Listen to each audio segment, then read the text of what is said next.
በቅሉቢ ገብርኤል ወደ ሐረር የምትመጡ ሰዎች እኔ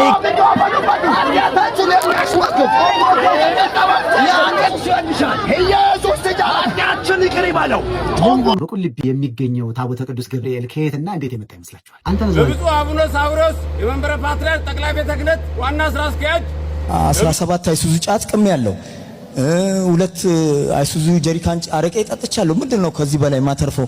ጤና ይስጥልን። ይህ ኢያሪኮ ሚዲያ ነው። እንዴት ናችሁ? እንዴት ከረማችሁ? እኛ አለን እግዚአብሔር ይመስገን። ዛሬም እንግዲህ እንደተለመደው አስተማሪና ወቅታዊ የሆኑ ቪዲዮዎችን ይዘንላችሁ መተናል። በተለይም ስለ ቅዱስ ገብርኤል አከባበር ለየት ያሉ ቪዲዮዎችን ይዘንላችሁ መተናል። ከምን ጊዜውም በላይ የእናንተ ላይክ ማድረግ ለዚህ ቪዲዮ ያስፈልገዋልና ሁላችሁም ይሄን ቪዲዮ ስትጀምሩ ላይክ ማድረጋችሁን እንዳትረሱ። ሰብስክራይብ ያላደረጋችሁ ሰብስክራይብ በማድረግ እዚህ ሚዲያ ቤተሰብ ሁኑ እንላለን። ከሰሞኑ ከተመለከትናቸው አነጋጋሪ ቪዲዮዎች መካከል እንግዲህ የመጀመሪያው የሚሆነን አንድ ወጣት መልካም ወጣት ላይ መጥቶ እንግዲህ ምስክርነቱን ሲሰጥ ተመልክተናል። እስቲ እሱን ቪዲዮ ተከታትለን እንመለስ።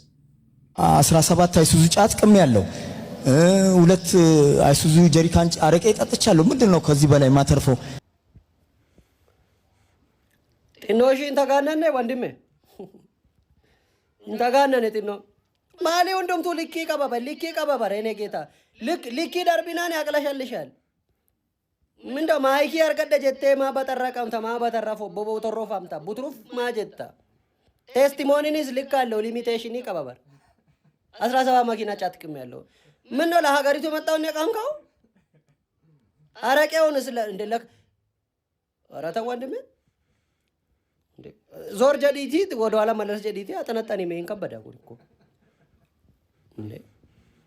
ጆሮ አይሞላም ብለው አንዳንድ ሰዎች የሚናገሩት ነገር በጣም ያስደንቃል። እንግዲህ ዮናታን ጋር ሄዶ ነው ይሄን ንግግር የተናገረው። ትንሽ ከበድ ይላል የተናገረው ነው። እንግዲህ አስበው ያ ሁሉ ወጣት ተሰብስቦ እንግዲህ እንደዚህ አይነት ምስክርነቶችን ማሰማት ለራሱ የመልካም ወጣትን ነገር የሚያጠያየቀ ጉዳይ ነው። ዮናታንም እንዴት ዝም እንዳለው ለራሱ አስበው። እንግዲህ 17 ስንት ነው መኪና አስበው። 2 መኪና አረቄ ማለት አስበው አንድ 20 ሊትር አረቄ ራሱ ሰውዬው እንዴት ነው እዚህ ጋር ቆሞ ራሱ መናገር አይችልም በእርግጠኝነት ማለት ነው። እሱም ቢያስቆሙ ጥሩ ነበር። እንደው እንደዚህ በዚህ ልክ መናገር የለብህም ብሎ በዛ ላይ ቪዲዮ ለራሱ እንግዲህ ወደ ሚዲያ መጋራቱ ለራሱ ትንሽ የሚያጠያየቅ ጉዳይ ነው። እንግዲህ ወንድማችን እንዳለው ነው። ቴስቲሞኒም እንግዲህ ገደብ አለው ሊሚቴሽን ማይክ ተገኘ ተብሎ ዝም ብሎ አይወራ። እስቲ ከዚህ በማስቀጠል እንግዲህ ነገ የቅዱስ ገብርኤል ዓመታዊ ክብረ በዓል ይከበራል። በዚህ በዓል ዙሪያ ደግሞ ወደ ቁልቢ ገብርኤል በጣም ብዙ ህዝብ እየተጓዘ ይገኛል። በድሬዳዋም እንግዲህ በጣም አነጋጋሪ ነገሮችን እየተመለከትን እንገኛለን። ከተመለከትናቸው ነገሮች ውስጥም እንግዲህ አንደኛው ይህ ቪዲዮ ነው። እስቲ ተከታትለን ነው እንምጣ ቪዲዮ። ለብፁዕ አቡነ ሳዊሮስ የመንበረ ፓትርያርክ ጠቅላይ ቤተ ክህነት ዋና ስራ አስኪያጅ፣ ለብፁዕ አቡነ ዲዮስቆሮስ ለቅዱስ ሲኖዶስ ዋና ጸሐፊና ለብፁዓን ሊቃነ ጳጳሳት መብረስ ሰላም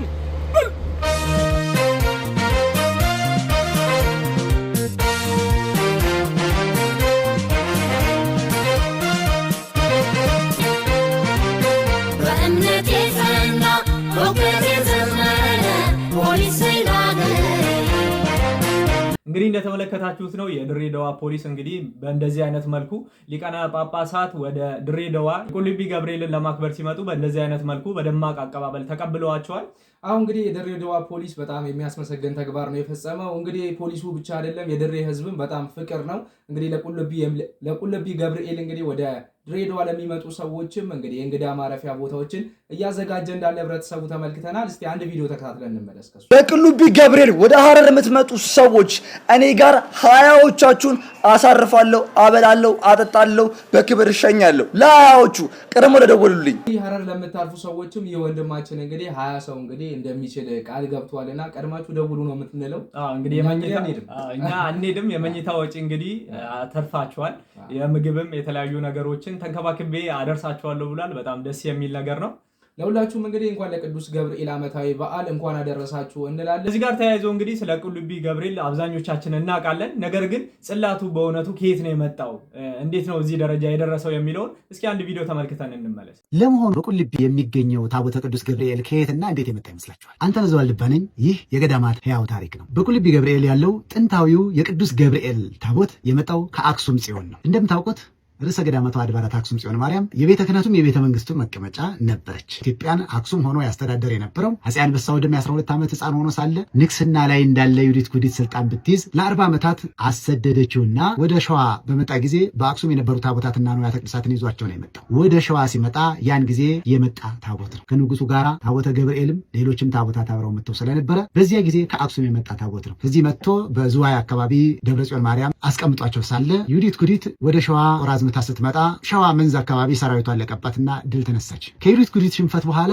አፄ አንበሳ ወድን ወደ አክሱም በተመለሰ ጊዜ ንዋያተ ቅድሳቱ ወደ አክሱም እንዲመለሱ ካህናትን ሲያዝ ይዟቸው የመጡትን ታቦታት ቆጥረው ሲመልሱ ታቦተ ቅዱስ ገብርኤል ግን በፈቃድ እግዚአብሔር ኃይሉን አሳያቸውና እምቢ አላቸው። ከተቀመጠበት አልነሳም ቢላቸው ትተውት ሄደው ስለነበረ ለንጉሱ በቆጠራው ጊዜ የጎደለው ታቦተ ገብርኤል ለምን እንደጎደለ ሲጠይቃቸው አስረዱት። ታቦተ ቅዱስ ገብርኤልን ወደ አክሱም ለመመለስ ደግሞ ጥረት በሚደረግበት ጊዜ አንድ ታላቅ አባት ተፈልገው ተገኙ። በሚቀጥለው ክፍል ታቦቱን ከዝዋይ ወደ ቁልቢ ያስገቡትን የአባሌዊን ነገር እናወራለን። ፈቃድ እግዚአብሔር ይሆንልን። አባሌዊ ማን ናቸው? ከየት ነው የመጡት? እንዴት መጡ? የመጡበት ቦታ ምን አይነት ቦታ ናት? ተጋድሏቸው እንዴት ነበረ ሚለውን እንዳስሳለን። ፎሎ፣ ሼር፣ ኮፒ ሊንክ በማድረግ አካውንቴን ከፍ አድርጉልኝ። ክበሩልኝ። እንግዲህ ወንድማችን አንተነህ በጣም እናመሰግናለን። አሪፍ የሆነ ኢንፎርሜሽን ስለ ቁልቢ ገብርኤል ሰጥቶናል። ነገ እንግዲህ ይህን ቪዲዮ የምትከታተሉ ከሆነ ሌላ ቪዲዮ የምንሰራ ይሆናል። የወንድማችንንም ቪዲዮ እንዲሁም ደግሞ የአባሌዊ ታሪክን ይዘንላችሁ የምንቀርብ ነው የሚሆነው። ቻናሉን ሰብስክራይብ ያላደረጋችሁ ሰብስክራይብ በማድረግ ጠብቁን። በነገው ዕለት እነዚህን ቪዲዮዎች የምናስመለክታችሁ ይሆናል። ተጨማሪም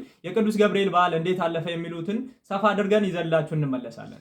በነገው ዕለት እንግዲህ የቅዱስ ገብርኤልን በዓል በምን መልኩ ለማክበር አስባችኋል የሚለውን እንግዲህ ለሁላችሁም ጥያቄ እንሰጣችኋለን። እስቲ በዚህ ዙሪያ አንድ ቪዲዮ አለን፣ ተከታትለን እንመለስ። በዓሉ በቤተ ክርስቲያን ግቢ እንጂ በየጭፈራ ቦታው የሚከበር ስላልሆነ እንኳን ለሊቀ መላእክት ለቅዱስ ገብርኤል ዓመታዊ ክብረ በዓል በሰላም አደረሳችሁ።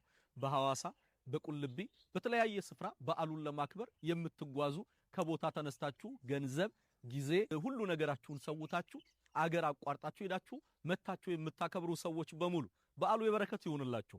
ታዲያ የምትሄዱበት ዓላማ የሊቀ መላኩን የቅዱስ ገብርኤልን በዓል አክብሮ ስለታችሁ የደረሰ ስለታችሁን አስገብታችሁ አመስግናችሁ ደግሞ ለዓመቱ አድርሰን ጠብቀን ብላችሁ ተራዳኢነቱን ተማጽናችሁ የምትመለሱበት ሌሎቻችሁ መተን የምትማጸኑበት የምታከብሩበት እንጂ ከበዓሉ ዓላማ ውጪ በዓል ለማክበር መጥቶ ከስሮ ወርዶ መሄድ ከአንድ ኦርቶዶክሳዊ የሚጠበቅ አይደለም። በተለይ በዓሉ በቤተ ክርስቲያን ግቢ እንጂ በየጭፈራ ቦታው የሚከበር ስላልሆነ ከእንዲህ አይነት ኦርቶዶክሳዊ ከሆነ ማንነት እንድትቆጠቡ ወደ ሐዋሳችን የምትመጡ በሐዋሳ ደብረ ምሕረት ቅዱስ ገብርኤል ገዳም በሩን ከፍቶ ይጠብቃችኋል። እንግዲህ እንደተመለከታችሁት ነው አባታችን ያስተላለፉልን መልእክት ለሁላችንም ክርስቲያኖች የቅዱስ ገብርኤልን ክብረ በዓል ለማክበር በተለይም ረጅም መንገዶች ሄደን በዓሉን ከማክበር ውጪ ሌሎች አልባሌ ቦታዎች ላይ ለምንውል ሰዎች በእውነት ድንቅ መልእክት አስተላልፈውልናል። ሰሞኑ ደግሞ ከተመለከትናቸው ቪዲዮዎች መካከል በመንገድ ላይ ወንጌል እንሰብካለን በሚሉ ሰዎች እና በመንገደኞች እንግዲህ ጸቦችን እየተመለከትን እንገኛለን። አንዳንዶቹ በጣም ከበድ ያሉ ናቸው። በጭቃ ሁላ እስከ መረጫጨት ድረስ የደረሱ እንግዲህ ጸቦችን እየተመለከትን እንገኛለን። ለምንድን ነው ያ ሁሉ ጉዳይ የሚደረገው የሚለውን እስቲ በቪዲዮ እንመልከት።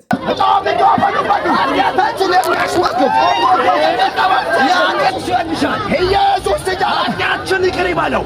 ጦምቦ ገሲፋኒስ ኃጢአታችን ይቅር ይበለው። ጦምቦ ገሲፋኒስ ስቶንተሬ ኑድባ ኃጢአተኛ ነህ። ኢየሱስ ያስፈልጋል። ኢየሱስ ይበልጣል። ሞቶ ኢየሱስ ነው። ገበዱ ኢየሱስ ያበቃ በእናታቸው አጥቦታቸው በቃ በመስቀል ላይ የሞተው ኢየሱስ ነው። አይፈኖረን ኢየሱስ ኃጢአታችን ይቅር ይበለው። ጦምቦ ገሲፋኒስ ኃጢአታችን ይቅር ይበለው። ጦምቦ ገሲፋኒስ ክርስቶስ ነው።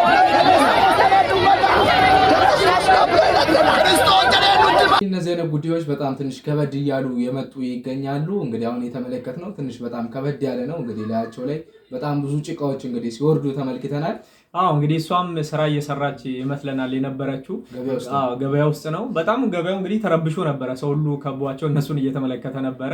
ሃይ ባይም አልነበረም የሚገላግል። እንግዲህ ከዛ በፊት የነበረው ቪዲዮ በእርግጥ ማየት አልቻልንም። እሷም በዚህ ደረጃ ወጥታ ለምን ጭቃውን እንደረጨችባቸው ማለት ነው። እንደዚህ አይነት ቪዲዮዎች በጣም እየበዙ ነው አሁን ላይ በተለይ በሶሻል ሚዲያው ላይ። ከዚህም የተለየ እንግዲህ ሌሎች ቪዲዮዎች አሉ። ከትላልቅ ሰዎች ጋር ሁላ እንግዲህ አንዳንድ ግለሰቦች የተጋጩ ይገኛሉ። እስቲ እሱን ቪዲዮ አስመልክተናችሁ እንመለስ። ቀርጻችሁ ነው ምን አገባ? ወንጌል ስበክ፣ ወንጌል ብቻ። ሌላው ቆምቻለሁ ለነገራችኋለሁ። ነው አንተ አትንካ፣ ሌላው አትንካ። ዶክትሪን አትንካ፣ ኦርቶዶክስ አትንካ። ነፍስ ይማር እንላለን ይቀጥላል። አሁን ነፍስ ይማር ተረተረታ አንተ ምን አባንተ እኔን ወደዛ ሄድ አንተ ወንጌልን ስበክ፣ ቀጥታ ወደዛ ሄድ እናናገራቸዋለን። ንጹህ ወንጌልን ስበክ አይደለም፣ ወንጌልን ቀጥታ ይስበክ። ማንም አልከለከለም። ከዛ ውጪ ወዳጆቼ ኢየሱስ ክርስቶስ ለኃጢአት ይሞታል። እኛ አባት እንደተመለከታችኋቸው ንጹህ ወንጌልህን ብቻ ስበክ፣ ለምን የሌሎቹን ሃይማኖት ትነካለህ? የራስህን ብቻ ለምን አሰብክም? እያሉ በጣም ትክክለኛ ነገር ነው እዛ ጋር እየተናገሩ የነበሩት። በተለይ የሌሎችን ሃይማኖት ለሚነኩ እዛ ላይ ወጥተው ከራሳቸው አልፎ ማለት ነው። ቀደምም ያሳየናችሁ ቪዲዮ የተቆረጠ ቪዲዮ ነው። እንግዲህ ራሳቸው የሚፈልጉትን ፓርት ብቻ እየፈለጉ እየቆረጡ ሊለቁት ይችላሉ። ሙሉውን ቪዲዮ ልክ እንደዚህ ማየት አልቻለም። ማለትም ይህ ቪዲዮ ሌላ ሰው ነው እንግዲህ በሁለቱ መካከል የነበረው ጸብ ያሳየን። እንግዲህ ጸቡን ብቻ ለተመለከተ ሰው እንግዲህ ለምንድን ነው ልጁ የሚመታው የሚጠቃው ብለው ሀሳብ ሊያነሱ ይችላሉ። ግን እሳቸው ሲሉት የነበረው ምንድነው? የራስን ሃይማኖት ብቻ ስበክ፣ የሌሎችን ሃይማኖት ለምን ትነካለህ? በቃ የራስን የምታምነውን ብቻ ሀሳብን ግለጽ፣ የሌላውን ሃይማኖት ግን መንካት መጥቀስ አይገባም አንተ እያሉ እንግዲህ በግልጽ እየነገሩት ይገኛሉ። በተለይም እንግዲህ ነፍስ ይማር ምናምን እያለ የኦርቶዶክስን አስተምሮ እሱን አንስቶ ነው እንግዲህ እሱ ሲተች የነበረው። ነፍስ ይማር ስላላችሁ ነፍስ አይማርም አይነት ነገሮችን እያነሳ ማለት ነው። እንግዲህ ሀሳቦችን ለምን ታነሳለህ እያሉት ነበር እሳቸው። የእኛም ሀሳብ እንግዲህ ከዚህ የተለየ አይደለም። እሱ የራሱን ከሰበከ ማንም አይከለክለውም። በነገራችን ላይ እነዚህ ሁሉ የምንመለከታቸው ጸቦች በትክክል የራሱን ብቻ እየሰበከ ከሆነ እኮ ማንም ሄዶ እንዲያው የሚጋፈጥና የሚደባደብ የጸብ ፍላጎት ያለው ሰው የለም። ወይም ስራዬን አላሰራኸኝም ዞር ብለህ ስበክ ነው፣ ስራዬን ልስራ ነው፣ ኦር ደግሞ የኔን ሃይማኖት አትንካብኝ ነውና እኛ የምናስተላልፈው መልእክት ይሄ ነው። ለዛሬ የነበሩን ቪዲዮዎች እንግዲህ ይህንን ይመስላሉ። እንደ ሁል ጊዜው ሀሳብ አስተያየታችሁን በኮሜንት መስጫው በኩል አስቀምጡልን። ቶሎ ቶሎ ቪዲዮዎቻችን እንዲደርሳችሁ ደግሞ የደውል ምልክቷን መንካት እንዳትረሱ። ሰብስክራይብ ያላደረጋችሁም ሰብስክራይብ በማድረግ የሚዲያችን ቤተሰብ ሁኑ እንላለን። ቀጣይ በሌሎች አስተማሪና ወቅታዊ ቪዲዮዎች እስከምንገናኝ ድረስ ቸር ሰንብቱ።